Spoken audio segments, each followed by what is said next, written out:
On the road to Scream 6. Next stop, Scream 4. This was a great movie. Yes.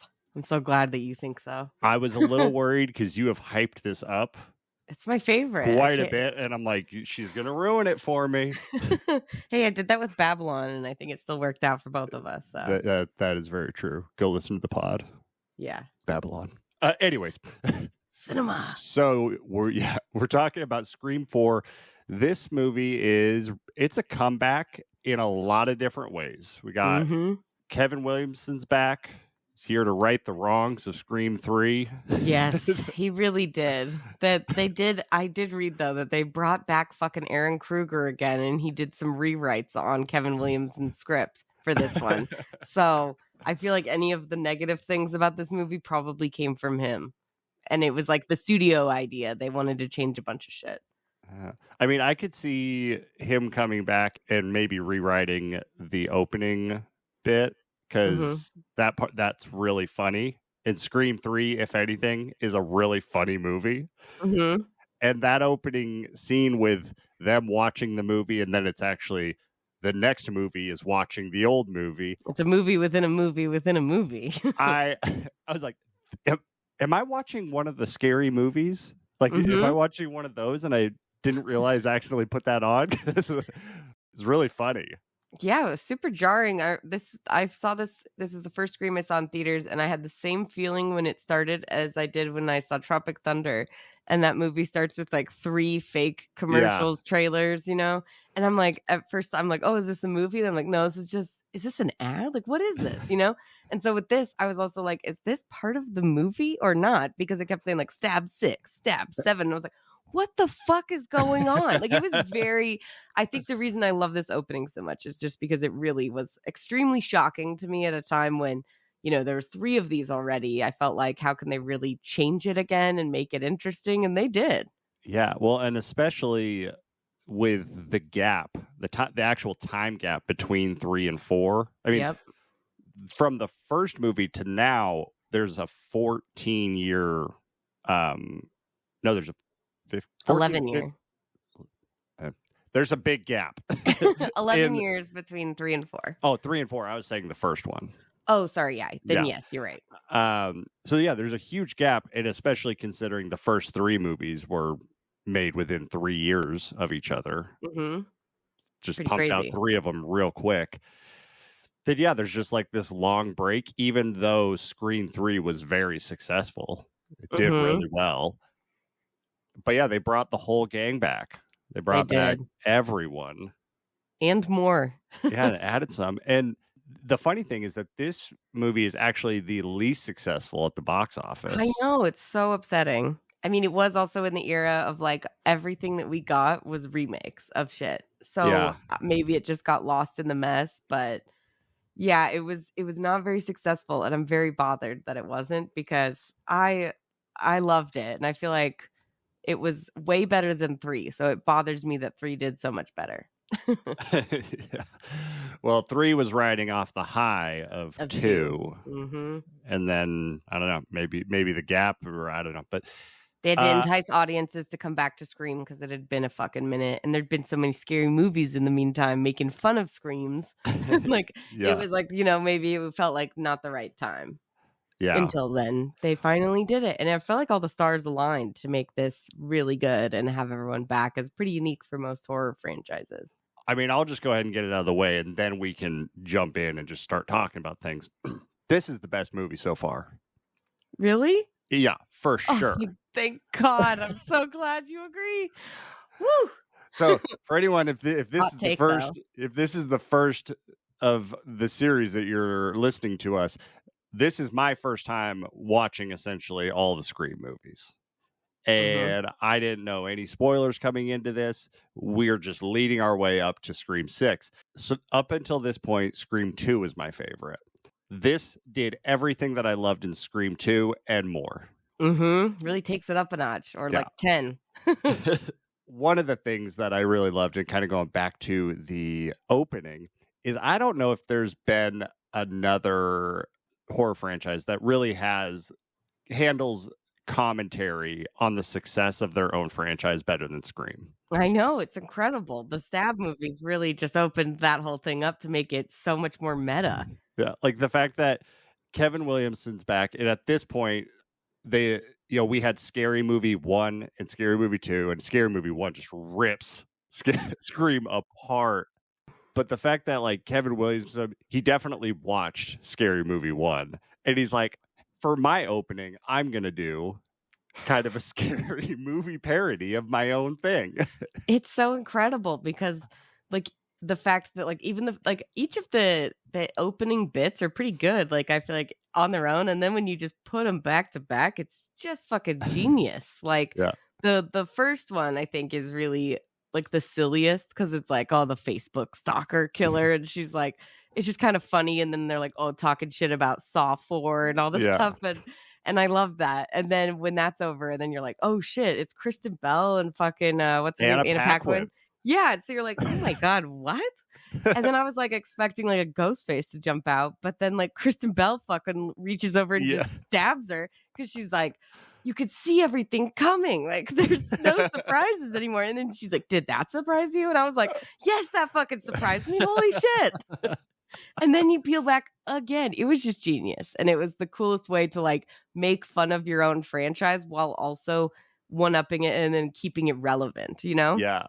It was incredible. It was great. And then I loved the line when we got into the actual opening where they were talking about the Stab movies that, we hadn't seen in the 10 years that we weren't around.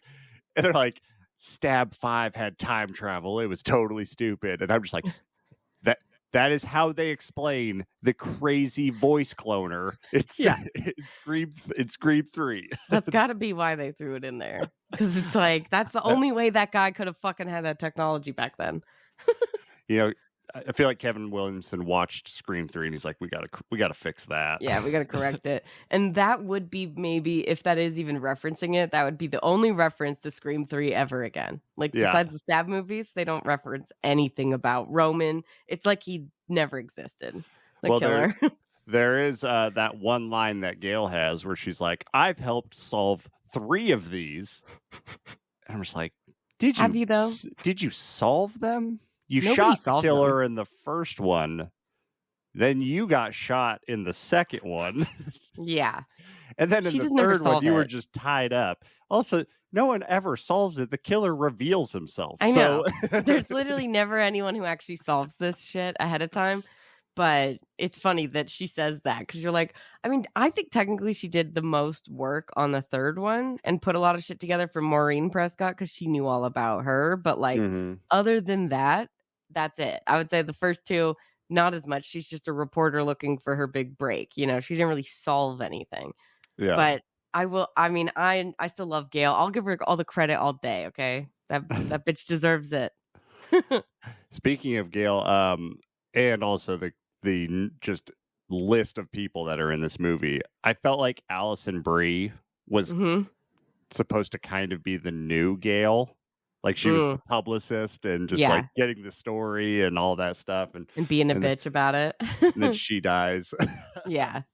That was always a random death because I was like, I didn't really even think she was part of this whole thing, but I guess it was Alison Brie. So like, I guess she had to die because she's someone famous, but I was kind of like, whatever. But that's a good point. I guess I never really like compared the two, but yeah, she's just the shittier version of Gale. Maybe. I don't know.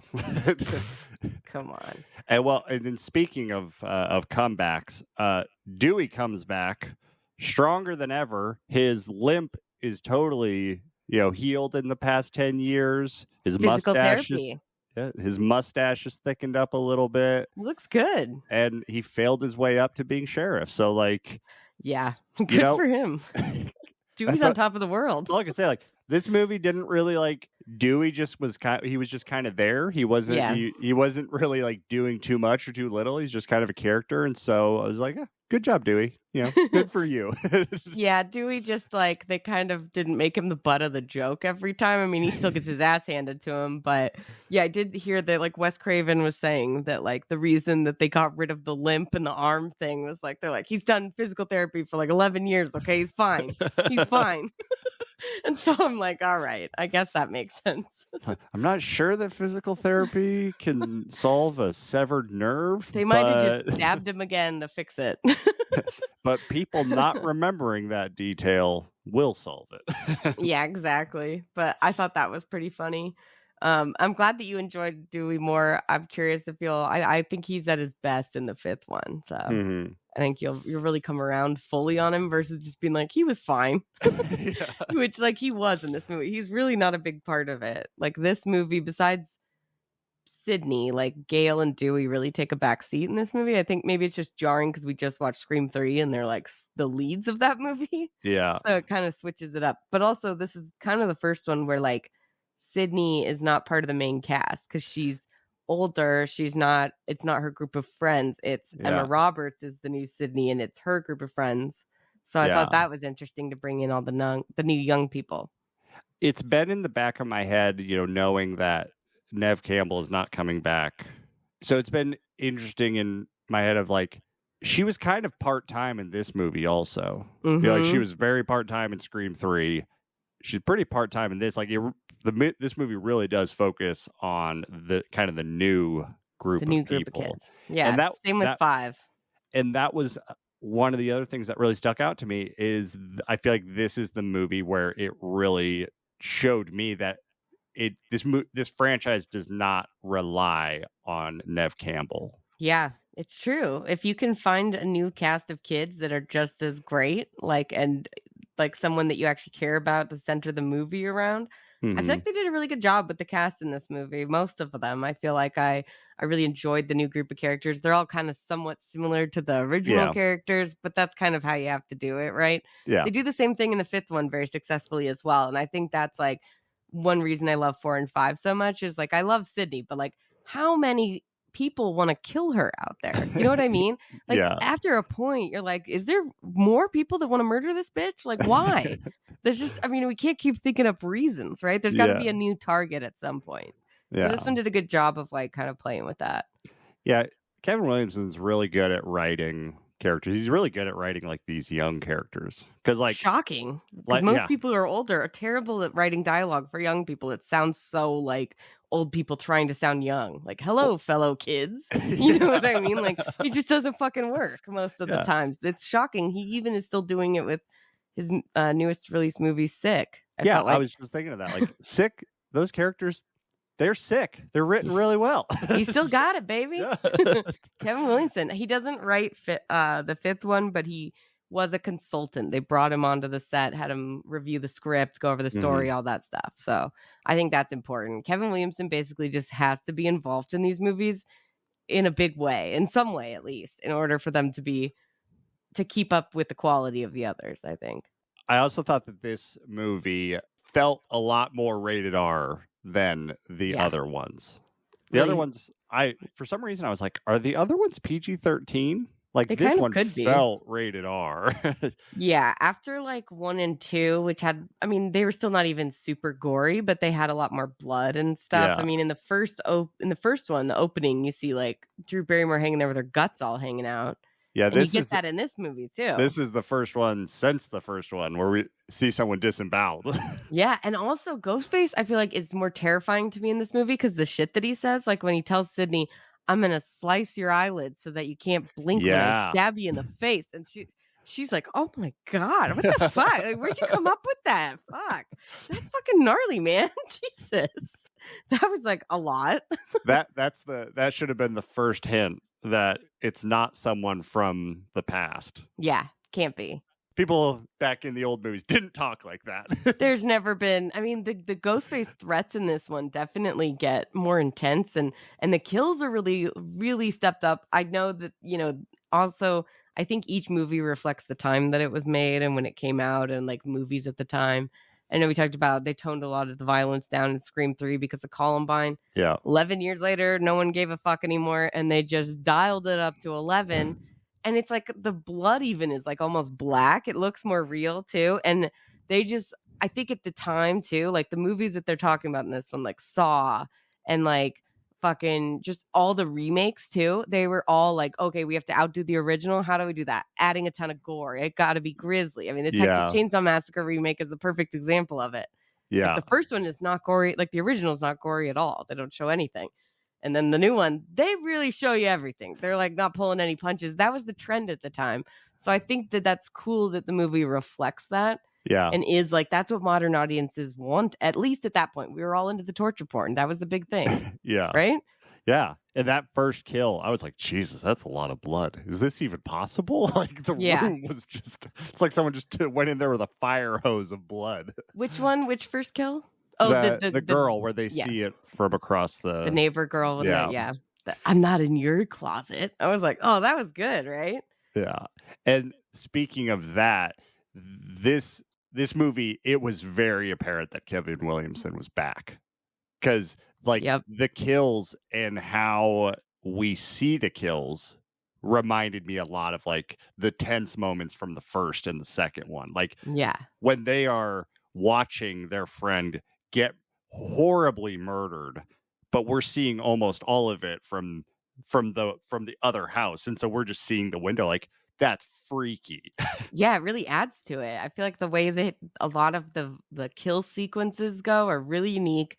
All the kills are really unique too. I feel like there's a lot of, they really stepped it up. You know, how many times can we just stab people and say that's it? Like we're just stabbing them. It kind of gets old after a while. I mean, if you think about it, the very first one, fucking Ghostface uses the garage door to kill somebody. So, I mean, I like to see a little creativity and a little like the mail slot kill. That was great. I really enjoyed that one. So I loved that kill because I was like, all right, I really appreciate this. I feel like when they made the first couple ones, movie logic was a lot more acceptable back then. Yeah. And then audience have just grown since then to be like, okay, that's not how that works. And so like when the mail slot one, I was like, thank you. Prior to this movie, every movie, the knife has essentially been used as like a hatchet where it can just blow through solid wood. Yeah, exactly. There's no way. Like, that's the thing. And so, like, this one is just like, can't stab through a solid wood door. Maybe if it's a lightsaber. Mm-hmm. So you just stab through the mail slot. I was like, okay, we're evolving. This is great. Yeah. They even do the fix with the garage door because, like, that was the biggest thing is, like, we all love the garage door kill. Like, Rose McGowan dying in the fucking doggy door, pulled up, smashed. It's great. It's wonderful. We all know that it would never fucking happen. Like there's just no logistical way that it would actually happen that way, right? Or like in the first one, the TV falling on Stu and then like he electrocutes. That's not what would happen. Yeah, but that they do that at the very beginning of Scream 4, the third like opening scene, I guess, the real one with the girl crawling out under the garage and then it goes down and like crack. Like I was like, ooh, that fucking hurts. And people were like, yeah, like that's actually a bit more realistic. I can work with this. That's good. It's again what they say with the rules of the remakes, right? And the rules of a slasher movie in the 2000s is like audiences are savvy to all the shit that they used to pull in movies. We know all that crap now. We are aware that you cannot die that way in a garage door. Like we know you can't fucking stab a knife through a fucking wood door. So I love that they take that into play and they keep working with it. And that's one of the things that keeps Scream really relevant every movie is that they learn from their own mistakes. They make fun of their own mistakes and then they do it in an even crazier way. It's just wonderful. I don't see a lot of other sequels learning from their mistakes that way. So I was going to ask you, we've been kind of talking about the opening scenes and ranking them. Before I ask you where you put this one, is the whole opening scene in your mind? Like, I mean, the parody funny things with Kristen Bell and Anna Paquin, is that part of the opening scene in your mind? Yes, the opening scene is the beginning of Stab 6, then the beginning of Stab 7, and then the actual two girls who live in Woodsboro. So that's 3 fucking opening scenes in one. That is why it's my favorite. I think it's the most shocking. I think we can all agree number 1's the best of all time because nobody was expecting that. It came out of nowhere. Now we all know. But I would say, like, I think Scream 4 is my favorite just because of the unexpectedness and the audacity to do that. It's just really cool. I love a big swing and I feel like they took it. if I put it all together, you know, my problem is I compartmentalize things. So like I want to count all three as one. I want to think of it as the funny opening and then the real opening. But if you put them all together, they're good. It was really good. I think I was expecting more of something like Scream 2 with the theater scene. Like that opening is great because it's not in a house, it's in a theater, so it's really unique and like how they do all of that. So this one is still really good, especially with the whole funny thing at the beginning. And then the fourth one is still Scream 3. Scream 3, I actually like that opening, but I just ignore the voice changer part of it. But I think, I think in my head, it's 1, 2, Scream 4 is number 3, and then Scream 3 is 4th. So Scream 3 is at the bottom. I think that's right. Yeah. But it really could go either way. But the first two are just so good. They're so good. This one is really good. Yeah, this one definitely brought it back to like, okay, now the opening scenes are exciting and something to be excited about. Because after the third one, I was like, wow, that really was like kind of a downer. I mean, it's better than the rest of the movie too. I think that's the other thing with 3 is that they just repeat the opening. And like, if they had done that for this movie, it would have sucked. Like all these fake outs and shit like that. Plus, I think I'm just a sucker for seeing more of these stab movies. Like I told you, I just want to fucking see them. There's one that they like someone watches on like a YouTube video, and the new one from like supposedly Stab 8, and it's like a ghost face, and he's got like ripped sleeves and like tats, and he's got a fucking flamethrower, and they're like, "What is this shit? That's not Scream or that's not Stab." So funny. Man. So Stabathon. I want to see this, dude. The Stabathon, that was legit. That was that I would be at that thing. I'd be hosting it every year. Yeah. Maybe not if there's an active serial killer. I don't think I'm that dumb, but yeah, I'd be hosting that fucking shit all the time. Well, and then one thing that was added to this movie that I know you're very excited about with the new one coming out is Hayden Panettiere, fresh off of Heroes. Yep. This is her thing. Her character was really good. I think I was a little underwhelmed. I think she was built up a little bit too much. Mm-hmm. Maybe that's the only thing that you built up a little too much. I can't help it. I'm obsessed with her. She's a queen. She was good. I love her. I was obsessed with her hair. Her hair is gorgeous. Like weirdly gorgeous for like what her weird haircut is. I'm like I don't know how it works. How are you rocking this? Like, it looks like there's so many questions. Like, if you look straight on, I'm like, oh, she has like a ponytail. Yep, an updo or like a bun in the back. Yeah, and then she turns her head. It's like, nope, that's just flat. She styles it with such little amount of hair. She actually fucking does some shit with it. It's incredible. She's got like a poof going, like a pin back. She's got like braids and twists on the side. It's really cute.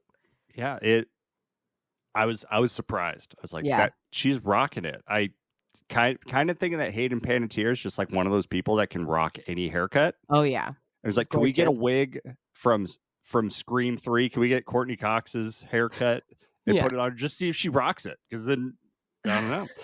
I just think Kirby's fucking hilarious. People are obsessed with her, I think, just because she was really funny. She was like a real character. I really didn't want her to get killed. And they basically leave this movie thinking that she's dead, right? Yeah. They had shot another scene where she was a survivor at the end, but they never confirmed it.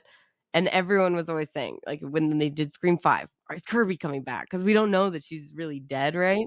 Yeah. And then in Scream 5, all these fucking sleuths are so smart. They caught this little, like, when they're watching that YouTube video I was telling you about, there's like one of the little or the video previews on the bottom, and one of them says, it has Hayden Panettiere, and it says, like, interview with Woodsboro survivor Kirby Reed, and we're like, she's alive. Oh shit. And then now she's fucking back in the 6th one, and I just couldn't be more excited because like her level of knowledge is incredible.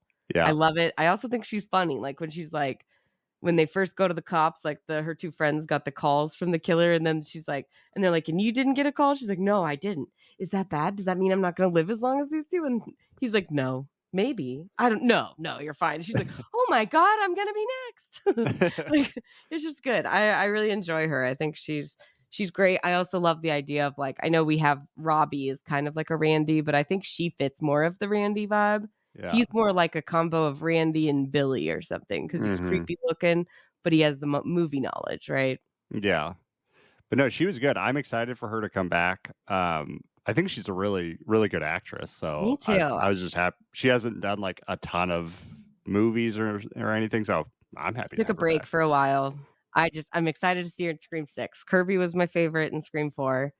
I think she's just the best in this movie. Maybe outside of, for me, I think I really just love Emma Roberts. We haven't talked about her yet, but I've been saving it.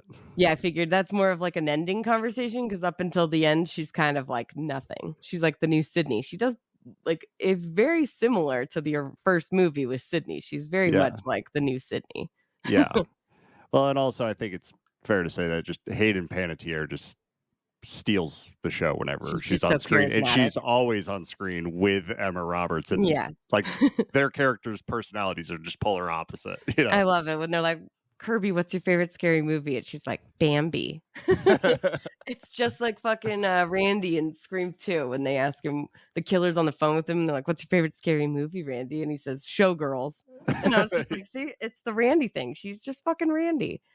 But let's hope that she can make it more than 2 movies, because Randy did not.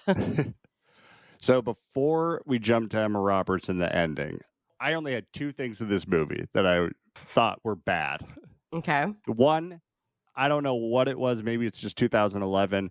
The colors in the movie are so like saturated. My astigmatism was going crazy in the night scenes. Okay. Yeah. Oh God, I know. I felt like I was watching The Wizard of Oz. Like I was like, why are these colors so bright? Yeah, I don't know why they did it. It's something about that time. I mean, maybe it's just because like all the horror movies back then were like directed by music video directors, and they were all like, they kind of had that kind of music video look to them. Yeah. I think this one just weirdly has that. I wish that they would like redo it or like recolorize the film so it looked like all the other ones, because it's the only movie that you're like, is there like a fucking gloss on my screen? Like what? Did someone rub Vaseline all over my TV? Yeah. It's very jarring. The first, I mean, I'm used to it because I've seen it a million times, but yeah, it's kind of like a lot. Yeah, it really stood out. I'm just like, oh, why did they do this? Okay, so that's a fair criticism. I'll give you that. What's the other thing? That's a nitpick. This is also a nitpick. So really, this movie doesn't have any bad things in my mind. But the whole idea that Rory Culkin's character and Hayden Panettiere, no, Charlie. Oh, Charlie. Yeah, you're right. Robbie's the other guy. I keep saying Robbie. The idea towards the end that like they are flirting and like they are having chemistry and like they're ready to get down, and then the other guy essentially cock blocks him. I was like, I don't believe this at all. There's no way, even if she's scared and lonely and everyone's dying around her, there's just, and drunk too. She says, I'm drunk and that's why, but it's like, come on, bitch. Come on. That guy is, even when she's flirting with him, he's like watching the fucking Stab 7 movie. He could not be less interested in the fact that fucking Hayden Panettiere, a gorgeous, beautiful woman that's maybe 1,000 times out of his league, and he's like watching Stab 7. And she's like, hey, Charlie. And he's like, oh, yeah. And she's like, I know you're into the movie, but like, do you want to fucking hook up? And it's like, oh, yeah. And then he goes back to watching the movie. I'm like, this guy doesn't deserve it, even if this would happen for some way. But maybe that's why, because girls love it when you ignore them. That's probably it. And then they love it when you try to kill them. Yeah, it's really attractive. But I do love how she's smart. That's why I like her, that when after she even like has a kiss with him, and then downstairs when she's like locked in the room with Sidney and he's like banging on the door with blood all over him, she's like, no, Charlie, like, I'm sorry, but I can't trust you. And I'm like, yes, bitch, yes. Which is great. And then they pull that really cool reversal of the original scene with like Drew Barrymore on the phone and the guy out in the outside tied up. It's pretty great. All the little nods that they do the original and kind of switching them up, which is what they say to the new one, you know? This would have been so much better of a story than, a trilogy than Scream 3. Yeah, totally. It would have been perfect. They did the callbacks to the original. They even redid some of those shots.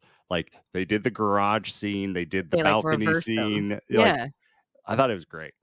They really nailed it. And I think just that whole sequence where she names off every remake that's been made in the 2000s is pretty incredible.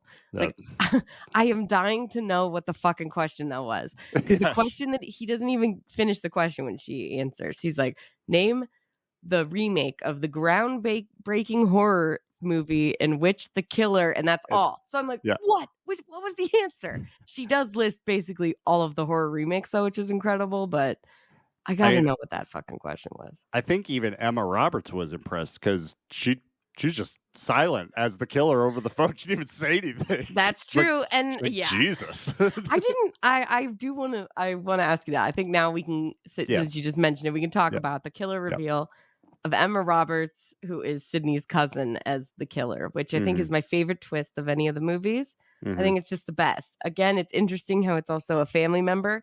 Yep. If I were Sidney, I would not look up any other family that I ever had for the rest of my life after my brother and my cousin tried to murder me. But I loved that twist. I did not see it coming. I don't think she's actually a big movie buff either. So I was curious how she even knew the questions. Fucking Charlie must have written them for her. With the answers. But yeah, I thought that was a really good twist. I want to know, did you enjoy it? Did you like the twist, or did it feel wrong? I don't know if it's hot, so I'm going to say this is my hard take. This is easily the best killer in the franchise. 100%. Yep. That is actually common. Everybody kind of agrees with that. She's definitely the best of any of the ghost faces. Like, we can break this down. The first two killers, the Scream 2 and Scream 3, the killers are in the movie less than 20% of the time. Yeah. This time, one of the main characters is actually the killer. The Sidney. So the reveal is actually a reveal. Like, whoa. Yeah, because after Charlie, you're like, okay, well, I figured that guy. He's got the creep look, right? Even Charlie's in the movie a lot. Yeah, exactly. So they do have that, at least compared to the other ones. But you still get you're like, okay, yeah, Charlie. And then you kind of relax. But then you're like, oh, yeah, there's a second one. Yeah. And when it's Emma Roberts, you're like, what the fuck? Like, I know that women have been killers, but wow, that girl must weigh 80 pounds soaking wet, I think. The fact that she's able to kill anyone. I mean, it's all a surprise, really. I think both of them weigh 80 pounds soaking wet. Good point. He's not any better. He's just a little bit taller than her. I mean, she must be wearing fucking platform boots whenever she kills somebody, right? Maybe. I'm not. They have to. Not really keeping track of the height, but I always am, because I'm like, the killer. You can always tell that some person's a fucking dude, and then you're like, oh, it's Emma Roberts. Really? Yeah. I wonder if she shot any of the scenes as Ghostface. I doubt that they make them do that, but it would be a little helpful. Then here's the reason why they're better than Billy and Stu. Mm-hmm. So if you remember our conversation about Scream 1, I thought one of the problems is that Billy especially, and Stu, but Billy especially, they acted menacing the entire movie. Yeah, and it's obvious. So then when it's revealed that they're killers, it's like, well, that makes sense, just based off your vibe. This one, they do the thing that I said Billy should have done. Emma Roberts acted like a very innocent person, and then when she reveals, her personality flips. So good. When she enters crazy bitch zone, it is the biggest flip for a character in the last 30 minutes of the movie that I've ever seen. I don't think we've ever. And she's like, I told so many lies today that I almost started to believe them. I was so good. She is so good throughout the movie. You don't suspect her at all. Yeah. And she even gets the same cut that Derek, Sidney's boyfriend, gets in Scream 2. And then they're all like, oh, he's the killer because he just got that one scratch. But nobody even looks twice at Emma Roberts, because no one, it's the perfect Ghostface, because she's literally the last one you would ever suspect. Yeah. And I think that's the only time it really ever happens where you're just 100% shocked, because I wouldn't have bet that in a million years that it was her. After the first 3 movies, the reveals were just kind of all over the place. Mm-hmm. I went into this one just not even trying to figure it out. Yeah, not even thinking who it could be. Mm-hmm. I'm like, totally. The only person I know it's not Hayden Panettiere. Yeah. Because I know that she's coming back. So I'm like, I know it's not her. Yeah. But everyone else, I'm like, I could see it, but like I don't know what the logic is after 10 years. You know, That's what I'm saying. I think this one also has the best reasoning for Ghostface versus like I don't get. I mean, sure, whatever. The brother was jealous, but again, it just seems silly. Whereas this one, first off, her motivations to become Sidney is genius. I love that because that actually makes sense. And then the fact that she's like, so, I mean, her motives could have been used in the newest Scream because she's like, what am I supposed to do? Go to college, work. You don't have to achieve anything anymore. Everyone's online. All you have to do is have fucked up shit happen to you. And like, fucking, they're like videotaping the murder. So everyone's going to really be able to see. I mean, it's genius. It is a really good plan. That was a great technology addition to the show. You know, definitely better than the voice cloner. But well, yeah, because they're like, I mean, doing the recording it through the mask and stuff. Yeah, and they added texting in the opening. So exactly. So it's like it's the whole thing of like they're making it more relevant with today's technology, and I love that because it's like, yeah, that would be the next thing is like nowadays you can fucking have a portable camera anywhere, really tiny. You can film their murders and actually have them be as immortal like you're making your own movie. It always comes back to somebody's trying to fucking make a movie, right? That's literally what it is every time. But this one I felt like nobody's ever tried to replace Sidney. Everyone's always tried to be like, oh, we're going to frame Sidney as the killer, which I'm like, that's fucking stupid. We all know that she wouldn't be the fucking killer. Yeah. But they're always like, oh, you just snapped because you've been stabbed so many times. I'm like, I don't think that's how it works. So I thought this one was actually really relevant and made perfect sense. And she's also the Ghostface that gets away with it for like the longest, you know? Yeah. Because she makes it. It looks like Sidney's gone and she fakes it. When she fucking destroys herself and beats herself up, I was crying laughing. Oh, it's so good. I texted you. I'm like this bitch is crazy, but I respect the hustle. Dude, when she like runs into the fucking like framed glass and she like, and then when she throws herself back on the table and like stabbing herself, it's just so good. It's so good. And Emma Roberts really plays it perfectly. I'm going to put that scene in top 3 scenes of people kicking their own ass. Yeah, very much. In no particular order. It's that scene. It's Fight Club when Edward Norton beats himself up in front of his boss. And then it's Liar Liar when Jim Carrey. Oh, yeah. I'm kicking my own ass. Do you mind? I was also thinking about The Office when Dwight's like teaching them all the new things in karate. And then they're like, well, shouldn't you be fighting somebody? And like, no one's as good as you. So then he like is like, oh, I'll kick my own ass. It's like he's fighting himself. No, throw it to the punch. And then I block. It's like so good. I felt like it was very similar. This one is just like, that's great. She turns it up to 11 in like the last 30 minutes and just kills it. And it's, I don't know if you know, but the original ending was at the end of like the cops bring her out and the reporters are all like taking pictures of her. And that was going to be the end of the movie. So it was going to end with like, we don't know if Sidney's alive or dead, or if she does, maybe she just has memory issues and wouldn't remember. And I think what they were trying to do was set up a new trilogy with 4, 5, and 6, but it didn't do so well, obviously. And the studio made them add the hospital ending, which doesn't make any sense because like, how is she going to get out of that? She's literally like fighting like all the people there. She's like going to have to kill Gale, Dewey, Deputy Judy, and Sidney and be like, oh, I don't know, I guess there's another killer. Like, what was she gonna do? What was her fucking plan? We get the great scene of her annihilating Dewey with a bedpan. So good. He's so fucking just runs in there. Of course, he also doesn't even pick up when she's like talking about her matching stab wounds with Gale. Like, Gale does solve it technically because she's like, how would she know I was also stabbed in the shoulder? And it's like, Dewey's like, oh God. It's like, yeah, you dumbass, you didn't fucking pick that up. Like, what the fuck? But I like once all those people come in there and they realize it's Jill, like she's kind of fucked. But yeah, that whole sequence, I think it would have been way cooler if we ended it and like she had won and we had never seen that before. I think I read that like the sequel to this, Kevin Williamson's idea was that Sidney would have memory issues. I'm sure she would have still survived, right? And that when Emma Roberts went to college, that there would be a new ghost face stalking her, but because they knew that she was one of the ghost faces. So I was like, that's interesting. Putting her in the victim's shoes, even though she was one of the killers, I think it could have been really interesting. I'm sad that they had to get rid of her. Yeah, that would have been great. There must have been some not so good screenings that they did, and they're just like, all right, we're not going to leave this hanging. Like if I didn't know that the next movie was another 10 years, like that would have been the perfect. I'd be like, oh yeah, they should have ended on that cliffhanger. Yeah. But I mean, Joe was the best Ghostface. That's the one thing is when you get a really good Ghostface, it's a bummer when they're like killed at the end. It's like there's no way that they can come back, right? There's a different Ghostface every time. And it would have been fascinating to turn a Ghostface into a victim. It would have been really cool. I think it's a great idea.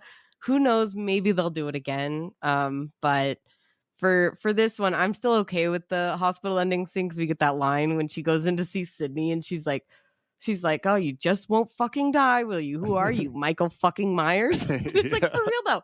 Like, she beats the shit out of Sidney when she's like stabbing her, like, how are those stitches? I was like, Jesus, how is she alive?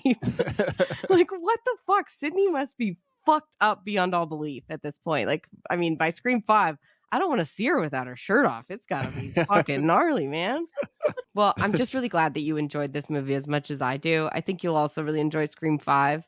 Yeah. I think just we're getting a little bit more relevant to our times. And I'm very excited now to watch Scream 5 because I was excited to watch Scream 3 after Scream 2 because Scream 2 was so good. And then Scream 3 was a good time, but it's not. It's kind of not a letdown. The same thing. Yeah. And so this one was a real good like refresh, you know. And then you get basically another refresh with 5 because it's a whole new cast of characters, all new young people.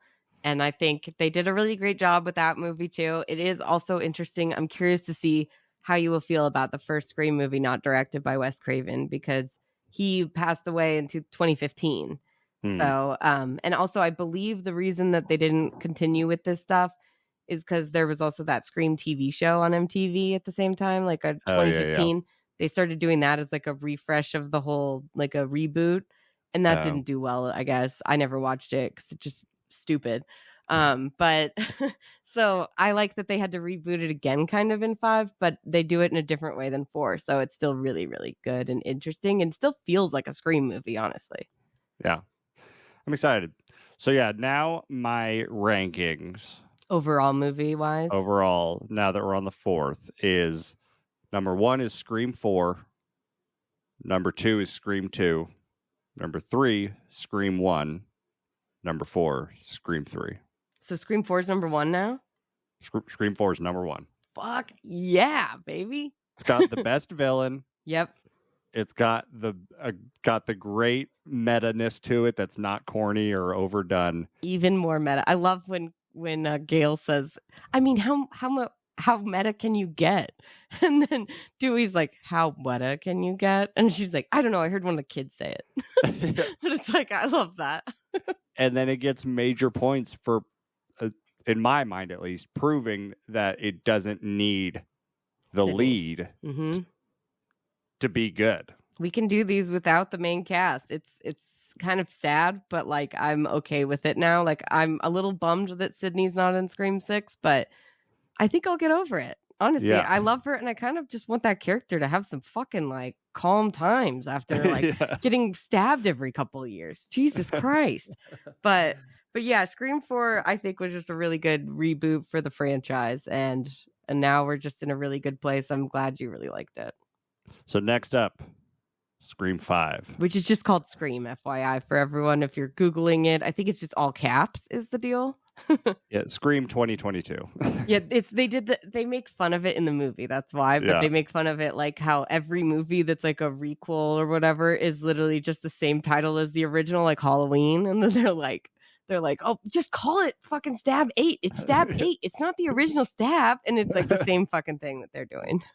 Yeah, I feel like once you get to a certain number of sequels, people start to be like, I think it's safe to assume this is probably not going to be good. Or I haven't seen all the other ones. So yeah, so you're like Scream 5, which I guess, yeah, that's a good point. You could almost watch the new Scream and it kind of recaps all the stuff from the first few, you know? So you could honestly start with the newest one first.